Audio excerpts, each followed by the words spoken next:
What is going on, folks? Welcome back to another Swift tutorial. Today we're going to be talking about optionals and how you can unwrap optionals in Swift.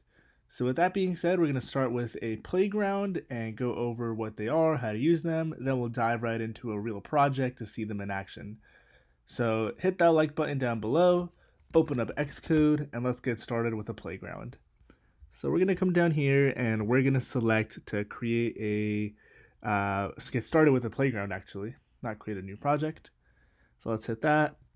We can leave this blank and let's just call this optionals, put it on our desktop, and let's let this load in just a second and move this window up here. Let's also expand this a little bit to give ourselves a little more room to work and dive right in. So if you're not familiar already, optionals are a way to represent nil in the Swift programming language. So if you're familiar with Objective-C, there is a concept of null, which signifies that a variable equals nothing. So if we have this string, we can say this string equals, str equals this hello playground. Now what if we wanted to say str equals nil? Can we do that? So if you actually come over here, we see this gives us an error because the variable str is of the type string. So if we explicitly put it in here, the type is string, like that. And we can't assign something that's a type of string to nil. So what we need to do is we need to say string optional, signified with the question mark. And now you'll see that the error over here went away, because now what we can say is this str can in fact either equal a string or it could be nil, aka empty. Now when I say empty, don't confuse it with this.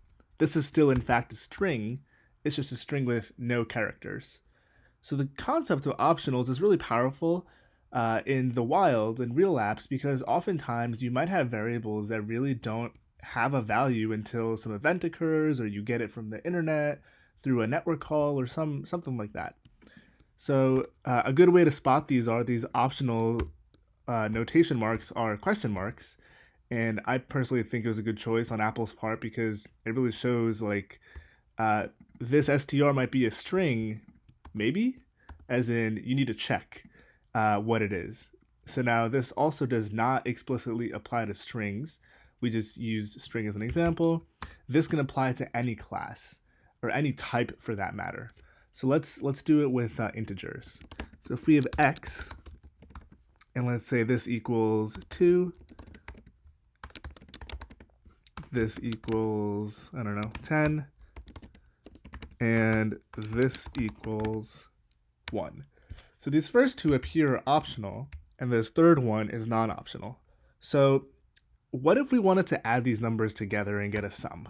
This is when we need to start worrying about unwrapping an optional. Now, if we say sum is x plus y plus z, and we say print the sum like so, we'll actually see that we're going to get an error in a second here. And the error that we get is about undeclared type, because I think I have a typo over here. Yeah, it'd be great if I spelled int correctly.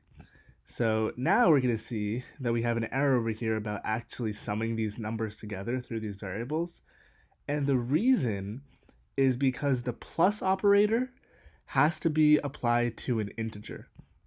So in other words, we're trying to add x, y, and z, but x and y could be nil because their type is int optional.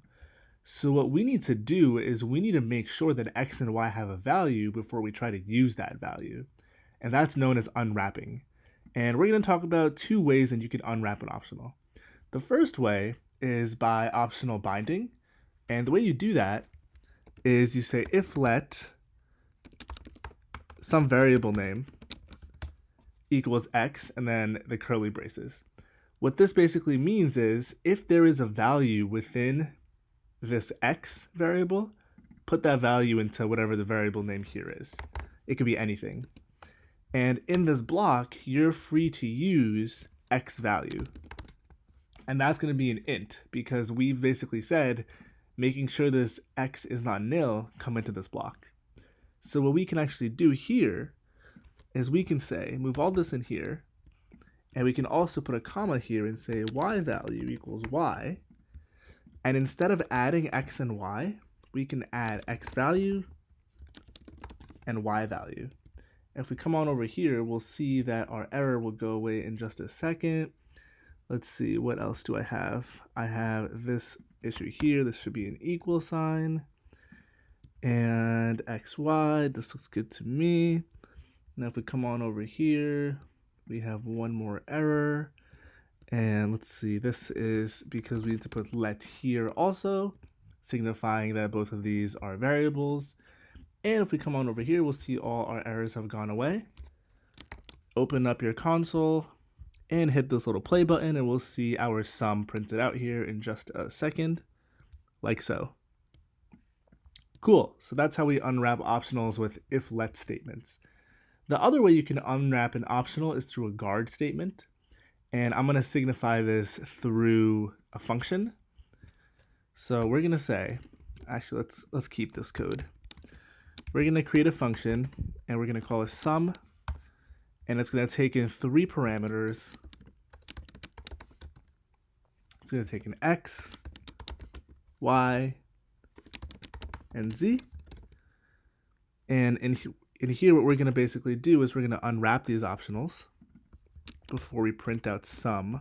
Let's keep that actually. And the way we do that is we say guard let x value equals x and let y value equal y, else we're going to return.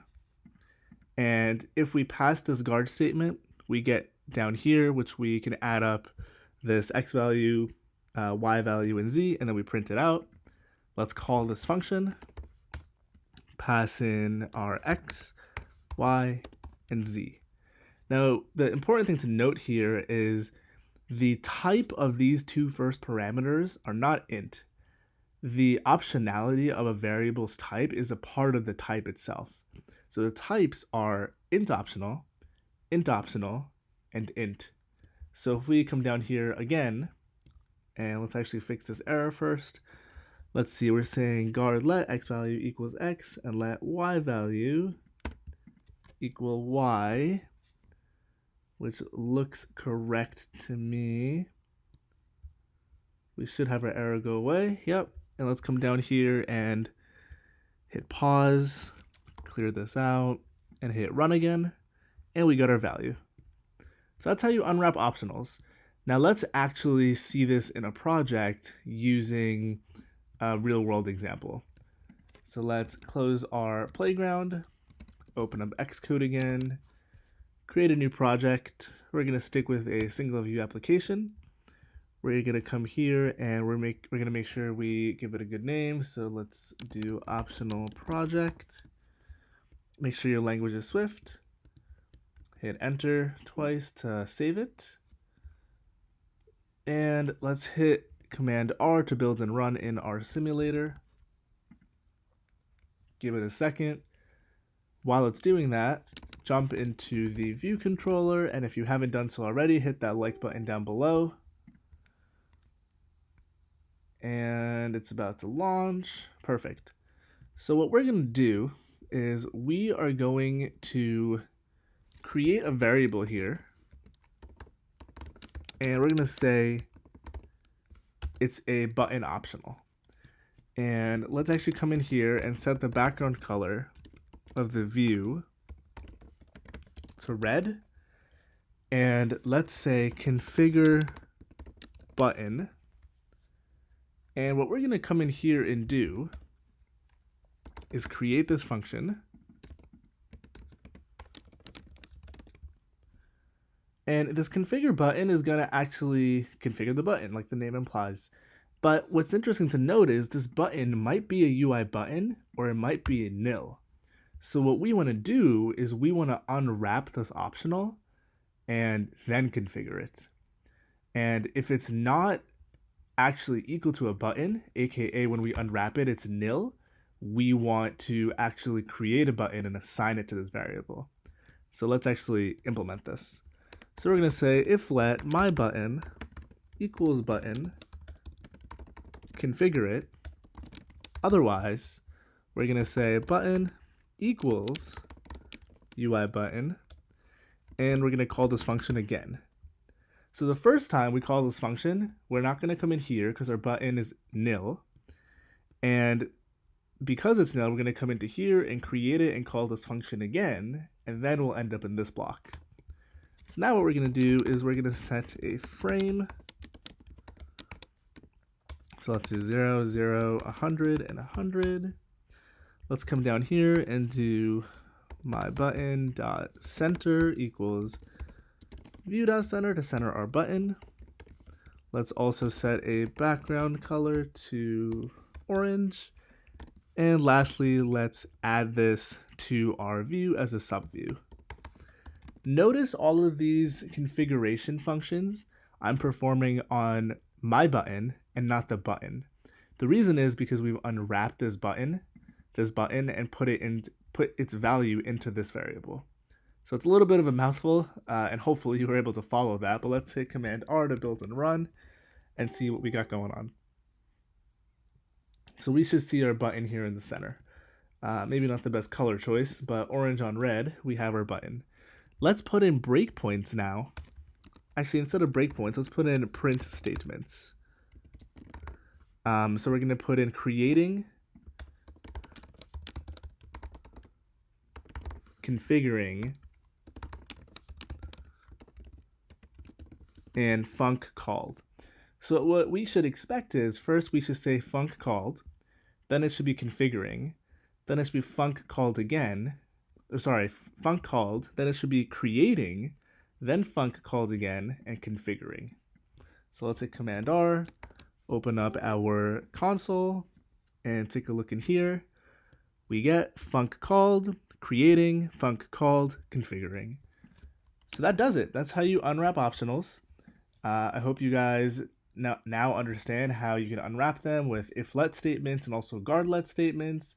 They're super, super important in real projects out in the wild and also in industry, so make sure you understand optionals. It's something you need to get used to a little bit, but once you get the hang of it, they're pretty back of the hand easy. Thank you so much for watching. If you haven't done so already, hit that like button and subscribe if you're new, and I'll catch you in the next video.